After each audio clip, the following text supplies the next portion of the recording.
Math class is tough for me because I usually know how to solve for X or Y, but I don't know how to explain how I know. So I stay quiet while Mr. Anderson calls on other students to answer the sample problems, like the boy who almost always wears a space t-shirt. I stare at his back at all of those stars.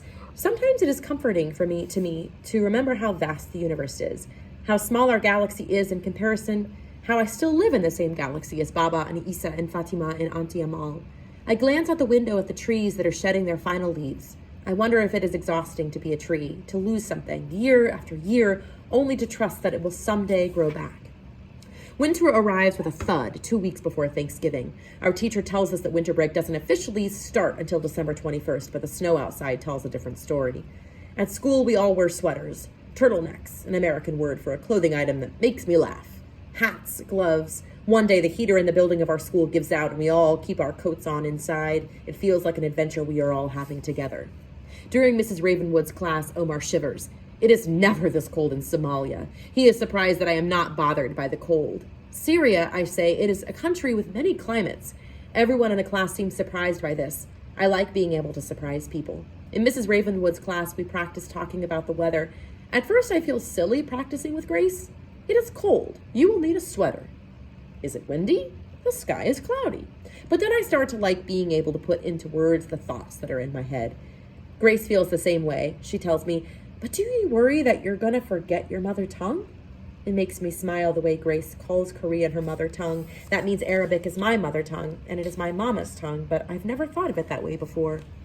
No, I say, because I've also never thought I would forget it. What word would you miss the most, she asks. I laugh and shake my head. I'm not going to forget a single word. And then Grace gives me that look that I've seen before on Layla's face, on Sarah's face, even once on Fatima's face, like they are waiting for me to understand something they have already learned. I don't think you have to forget in order to learn, I say, making sure my English is perfect. Grace smiles at this, and I think she's as proud as I am that my English is getting better every day. Bad news doesn't happen in real life the way it does in movies. In movies, you are warned. The movie gets scary. The sky goes dark and you can see the shadows coming in. But on the day Mama tells me that Isa is gone, the sky is bright.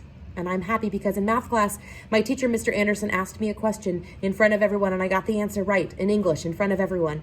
So when I burst through the door of my Uncle Mazen and Aunt Michelle's house, which I am beginning to think of as my house too, I am not expecting to find Mama waiting for me in the chair by the big bay window, her face illuminated by the watery winter light. She stands up from the chair and hugs me tight, so tight that I swear I feel the baby inside of her kicking against her stomach. No scary music, no thunderstorm. This is my warning. What is coming next is going to hurt. She tells me Isa has left home. And when I try to interrupt her to say that I already know that, she interrupts me right back, her eyes flashing, stunning me into silence. She tells me that Isa has left to go to another town, one of those towns taken over by men who are fighting with the government, who are also fighting with people like Isa, ordinary people who only want to see Syria grow up into a better version of itself. Where? I ask. I want specifics. I need to be able to imagine him. There is a panic climbing up my spine, crawling into my chest. I feel like screaming, but I can't even open my mouth. Near Aleppo. Mama's voice is barely a whisper, but her words thunder in my ears. Aleppo. Even a girl like me, a girl who likes movies more than news, a girl who didn't pay much attention to what was happening, knows Aleppo is synonymous with war and death. Mama hugs me and I hold her back. Sometimes all you can do is hold on. I wake up early, tiptoeing out of my bed before Mama rouses for sleep. We still sleep on the same queen-size mattress. Aunt Michelle is always offering to get another bed for me, to rearrange the room, to make it more comfortable for us. I used to think that at any moment I was going to feel ready to sleep in my own American bed. But ever since I heard the news about Isa, I can't imagine not having the security of Mama's solid body there in the middle of the night when my sleep breaks and I am filled with a terror of not quite knowing where I am or where I am going. I wrap my arms around her and I hold on. I hold on to that feeling of home. But in the early mornings, I summon my courage to leave the sleepy security of our shared bed and climb down the stairs to the kitchen where Aunt Michelle is always already awake, nursing a big mug of coffee, staring out the window into my backyard, where the trees have recently shed their limbs, and in a certain light, the branches look like snakes wriggling against the sky. Someday, I am going to be brave enough to ask Aunt Michelle what she is looking for. Until then, I am working on being brave in smaller steps, opening my eyes and seeing and learning Aunt Michelle has started leaving Uncle Mawson's newspaper out for me to read, and I comb through the articles that I know he has already read before me, because his sticky jam fingerprints mark the pages. There is something comforting about the fact that my uncle has read the articles first, even if he doesn't talk out loud about what is happening in Syria. Like my uncle, I am hungry to read every word I can about Aleppo, about the families from my country who are not as lucky as me, who are fleeing from towns that are under siege, taken over by violent radicals or by the government under the guise of stopping violent radicals.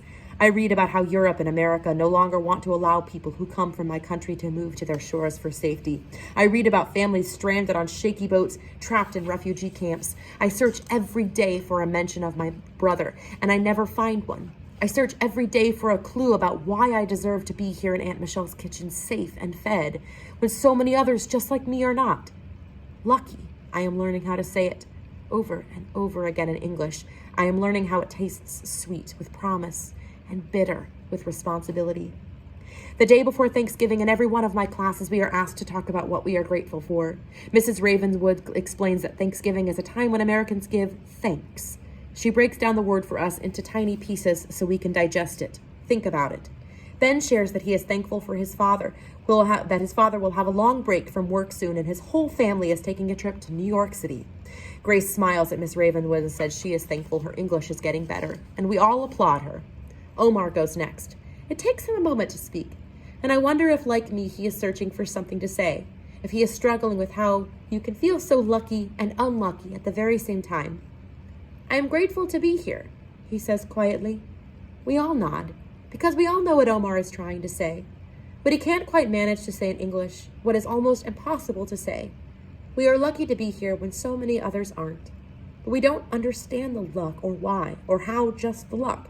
The better our English gets, the better we get at reading the newspaper articles, the signs, hearing the radio about how so many people don't want us here. Finally, it is my turn. I want to say, I don't feel lucky or grateful because my brother has gone to a war zone and I don't know if he will ever return.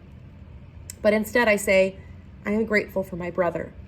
I talk about him. I talk more than I am supposed to, but they don't seem to mind. At first I think I want to tell them about how brave Issa is, how he is risking his life because he believes so much in a better version of his country. But then I think about why I love my brother, and I do love that he is brave, but I also love the way his whole body shakes when he laughs, and how he can hit all the notes when he sings Whitney Houston, and how when I was younger, he would put me on his shoulders when we were walking down by the sea, and I felt like the woman from the Arabic myth who can see so far into the distance that she can see the future. Mrs. Ravenswood helps me with the English words that I stumble on, and nothing comes out the exact way I want it to. My voice cracks more than once from sadness, from frustration, that I can't say what I truly want to say. I do not have the right words to describe the space between my brother's eyebrows that wrinkle when he is laughing or deep in thought. But in talking about him, in saying anything, even in my mangled, fractured English, I am imagining him, imagining and wishing and hoping that he is safe. Hoping that I am starting to think might be the bravest thing a person can do.